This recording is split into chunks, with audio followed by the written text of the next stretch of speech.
এখন কেটে কি লাভ?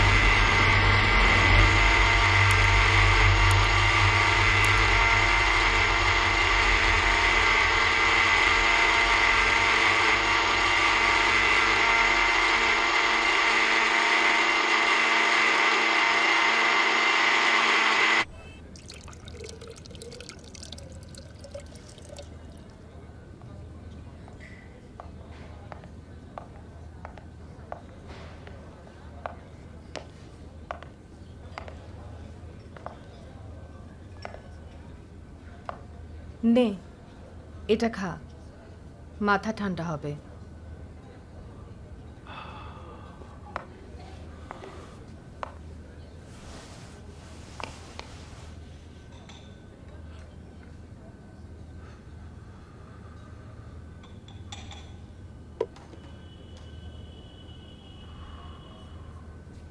শোন, তুই বেশি পুশ করছিস। রাইট নাও রূপাকে তোর স্পেস দেওয়া উচিত। Remember, time heals every owned.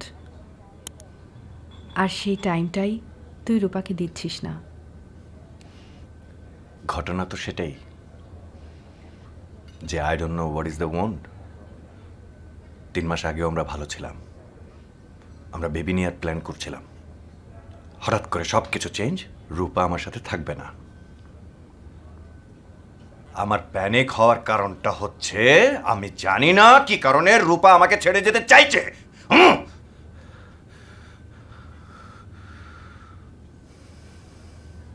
5 বছর ধরে তোকে আমি চিনি। রূপার প্রতি তোর ডেডিকেশন আমি নিজের চোখের সামনে দেখেছি।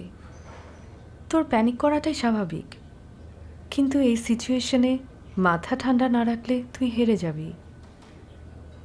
কোনো একটা কারণে রূপা তোর প্রতি আপসেট, কিন্তু সে কারণটাই খুঁজে বের করতে হবে। আচ্ছা, আমাদের বিজনেসের যে সিচুয়েশন, কোনো কারণে কি রূপা ওরকম মেয়েই না। তোর কাছেই তো শুনেছি, রূপা যখন তোকে বিয়ে করেছে you had nothing, plus she is financially well established. She is never dependent on your money. জানি না, আমার মাথা কাজ করছে না, আমার মাথা কাজ করছে না। স্যার, আরিফিন খান নামের একজন ভদ্রলোক আসছিলেন।